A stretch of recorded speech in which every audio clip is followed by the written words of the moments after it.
Judges are responsible for the safety of everybody who appears before the court for any reason. Right? For the safety and security of those people so they can do their lawful business before the court. If Trump's immigration agents are staking out courthouses to grab people, to kidnap people, once they show up to take part in a lawful court proceeding, that stops judges from fulfilling their responsibilities under the law for what happens with their cases and in their courtrooms. Well, today, a whole new level. Today, the FBI arrested a county judge in Milwaukee, Wisconsin. According to the FBI, this judge knew that Trump's immigration agents were outside her courtroom waiting to arrest a man who was before her court. They say she sent the immigration agents away from her hearing room and then escorted the man and his lawyer out of the courtroom through a private exit. Yeah, and to set the stage for you and Sandra, this is what's truly horrific. This guy was in court being prosecuted by a state prosecutor for domestic violence battery. He had beat up two people, a guy and a girl, hit the guy 30 times, knocked him to the ground, choked him, beat up a woman so badly they both had to go to the hospital. So one of the things that is impressive about the United States of America is that we have such partisan media in this country that you are getting two different versions of events all the time and constantly, and this causes people to think that right now, at this very moment, evil orange man President Trump has taken the first step to his Nazi fascist takeover by arresting a judge who, by the way, based on the original reporting, you would assume just disagreed with him on immigration policy, and this was a judge that was connected to immigration policy, and therefore, this country is over, constitutional crisis, our hero Hannah Dugan needs our support because she stood up to the evil orange man. She upheld her constitutional oath. Therefore, she should not be held accountable or punished by the Trump administration, who's a bunch of bad meanies that are just evil white and racist and filled with evil white racism. However, when you look into this particular case, what you discover is that what this judge did, if it's not illegal, they might have to change the law to make it illegal, because for a private citizen, in all other contexts, this is 100% a crime. This is 100% by far and away a premeditated crime, and that's what we got to talk about today. But before we do, I want to thank everybody who supports this channel via actualjusticewarrior.com/join. Give me the money. Give me the money. Okay. So let me read a little bit from the criminal complaint here. And Judge Dugan says, despite having been advised of the administrative warrant for the arrest of Flores Ruiz, Judge Dugan then escorted Flores Ruiz and his counsel out of the courtroom through the jury door, which leads to a non-public area of the courthouse. A foot chase ensued. The agents pursued Flores Ruiz for the entire length of the courthouse and ultimately apprehended him. According to this complaint, Judge Dugan was visibly angry that ICE was there to arrest Flores Ruiz, even tried to kick the deportation agents out of the courthouse. So let's be clear about one thing right off the top, because I want to be fair to both sides of the argument. There are a lot of people on the left wing that say that this Wisconsin judge, Hannah Dugan, was arrested in the parking lot as a show of force, as a way to make an example of her, as a way to have something for the cameras to film, to embarrass her, to humiliate her. And that is 100% true. The Trump administration is doing that part in that manner in order to make a statement. Now, I don't know how you guys feel about the Trump administration using a style of arrest to make a statement, but the fact is, this is a common practice, and the way that I tend to judge it is whether or not the statement is actually related to something good. So what we need to understand is what is being alleged, and I use the words alleged in this case because there is no conviction against Hannah Dugan, because the allegations at face value are absolutely absurd from top to bottom. But again, you need to understand that this all has to do with a criminal defendant that was facing battery charges in her courtroom that she allegedly helped escape the custody of ICE agents. So let us go into the details of this particular case so you can understand what is going on. And John, you know, it's so rare for victims to want to cooperate. They wanted to cooperate. They were sitting in the courtroom with the state prosecutor. The judge learns that ICE was outside to get the guy because he had been deported in 2013, came back in our country, commits these crimes, charged with committing these crimes, victims in court. Judge finds out. She goes out in the hallway, screams at the immigration officers. She's furious, visibly shaken, upset, sends them off to talk to the chief judge. She comes back in the courtroom. You're not going to believe this. Takes the defendant and the defense attorney back in her chambers, takes him out a private exit and tells him to leave. So the information that I'm bringing to you actually comes from an article from the Milwaukee Journal Sentinel. It will be linked in the description. You guys can read it for yourselves, but let me just give you a quick rundown. So Eduardo Flores Ruiz is a Mexican illegal immigrant to the United States of America who has supposedly been deported in the past, I believe in 2013, and apparently ICE was looking for him because he has illegally re-entered the country post-deportation. Look, I'm going to be clear about where I stand in terms of my opinion, and this should be obvious, but if you've already been deported from the United States of America, as is reported with Ruiz, who supposedly was ejected from this country back in 2013, your re-entry to this nation is a big problem for me. You've already had your due process, you've already been removed or told to leave, because sometimes they actually allow them to leave voluntarily, and in this case, that appears to be what has gone down. However, he's been back, we're 11, 12 years later at this moment in time, and now he is under arrest for 3 misdemeanor charges involving domestic violence against what I think is his 2 roommates, or 1 roommate and another person. But let us get into the details of those allegations, which again, as the super mayor would say, these are allegations and not facts. False allegations and not facts. Flores Ruiz is charged with 3 counts of misdemeanor battery, domestic violence, and infliction of physical harm, according to a criminal complaint. His charges are from a March 12th fight that occurred between Flores Ruiz and his 2 roommates after he was accused of playing music too loudly in the home. The complaint says Flores Ruiz punched 1 roommate 30 times, then hit a woman who tried to end the fight. Now look, I want you guys to all understand that I'm Latino. I'm half Puerto Rican. You guys all know that. I've mentioned it on this channel multiple different times, but I want you to understand that despite my Latino heritage, that does not mean that this does not hit a little too close to home with me in terms of the loud music playing, because one of my Puerto Rican family members lives in an apartment building. They had a new roommate move in, and you can quite literally feel the apartment shaking because of the level of music that they're blasting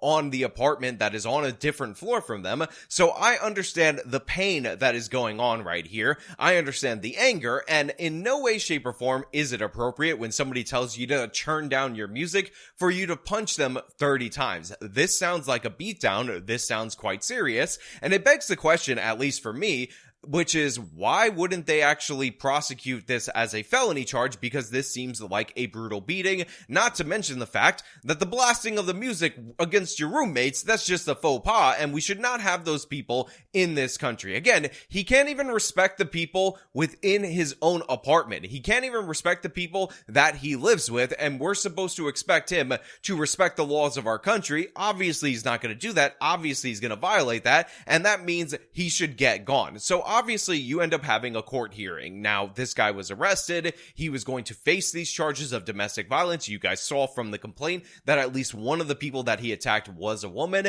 and you actually had the victims there present, ready to go, and you had the state's attorney, the prosecutor, all set up for this preliminary hearing. But apparently, this is when Dugan discovered that there were ICE agents waiting outside the courtroom in the hallway to pick up this suspect after this hearing concluded. Judge finds out. She goes out in the hallway, screams at the immigration officers. She's furious, visibly shaken, upset, sends them off to talk to the chief judge. She comes back in the courtroom. You're not going to believe this. Takes the defendant and the defense attorney back in her chambers, takes them out a private exit and tells them to leave, while a state prosecutor and victims of domestic violence are sitting in the courtroom. Wow.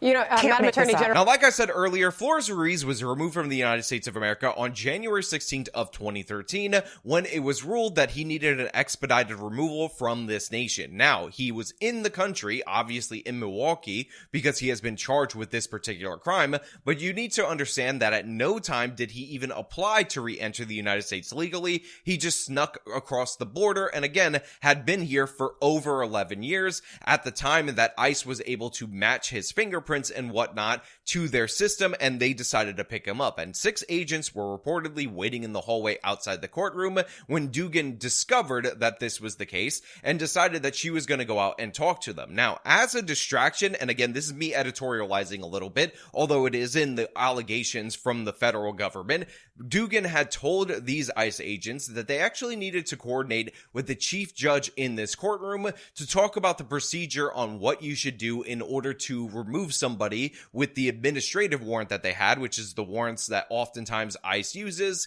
And then she returned into her courtroom. At this moment in time, she decided to call in the defense attorney and Flores Ruiz into her chambers, and then she provided them access to a very private exit that they use for the jury during criminal trials in order for Flores Ruiz to escape his ICE arrest. Now, this, in my opinion, is absolutely crucial because Dugan essentially formulated this plan in order to get this person, who, by the way, she would have known because she talked to these agents, had already been deported from the United States of America away from the custody of ICE, and to me, this is obvious intent to violate the law. And again, it seems like it's absolutely crazy to do for somebody who is being charged with domestic violence, including domestic violence against a female. Again, this is a progressive left-wing judge. People have often highlighted Dugan's past political statements that is using her position to help a fugitive escape from law enforcement.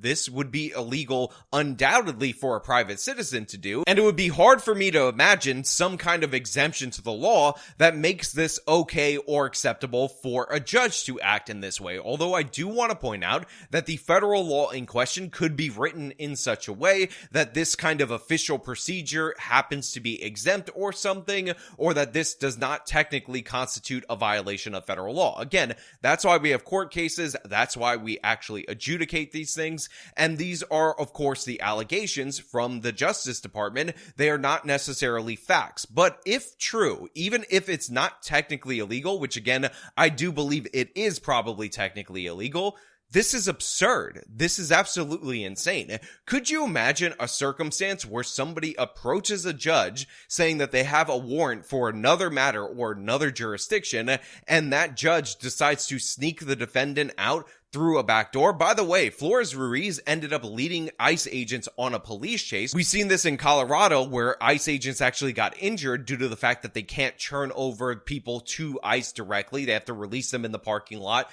and then ICE has to recapture them.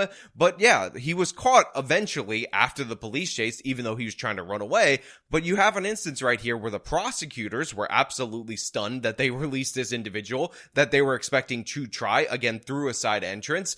And everybody should be shocked by this because, again, this guy has shown to be a violent person. Now, obviously, very unlikely that he had weapons because he was in court at that moment in time. But the idea that you're going to aid and abet the escape of somebody, the fleeing of a fugitive, and not face any consequences because you're a local county judge, to me is a bit absurd. To me is a bit ridiculous. And again, the way this story was originally pitched by the mainstream media, I swear, if you read the headlines and you didn't think that Trump was prosecuting an immigration judge for disagreeing with him in terms of policy, then you are not reading it correctly because it was deliberately meant to be deceptive. But what we have right here is somebody who, again, aided and abetted somebody who was already deported from this country, who is currently being charged with domestic violence for attacking the people that he lives with. That's crazy in my opinion. That is so over the line. That is so inappropriate. And I think this prosecution of this judge just makes sense. And by the way, for those of you who think this is like crossing the Rubicon or this is a great acceleration for the evil orange man, in 2019, there were similar situations where the Trump administration was actually going to pursue criminal charges against a judge who is going beyond the duties in order to protect an illegal migrant. So we already went through this. We already didn't see the constitutional crisis. We already didn't see the march of the Nazis on the streets in the United States of America, because in reality, what's happening right here is that the judge is being held accountable for her actions. Now, again, as of right now, we will see what the consequences of this are. Obviously, Flores Ruiz is innocent until proven guilty on the 3 counts of domestic violence that he's facing, so we can't say convicted domestic abuser at this moment in time.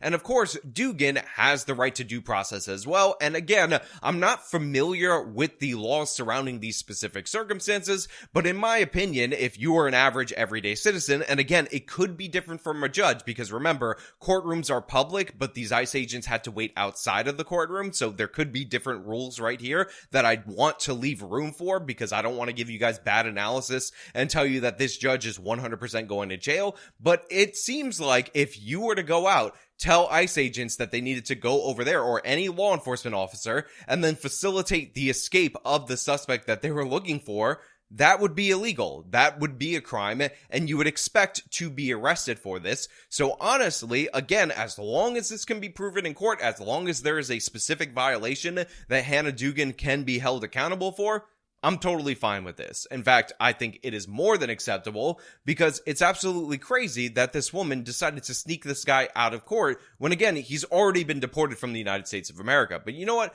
Those are just my thoughts. I want to know what you guys think down in the comments below. As per usual, if you like this video, show them by leaving a like, subscribe for more content, follow me on the social media, support me via support links in the description of this video. This has been me talking about a crazy case out of Wisconsin.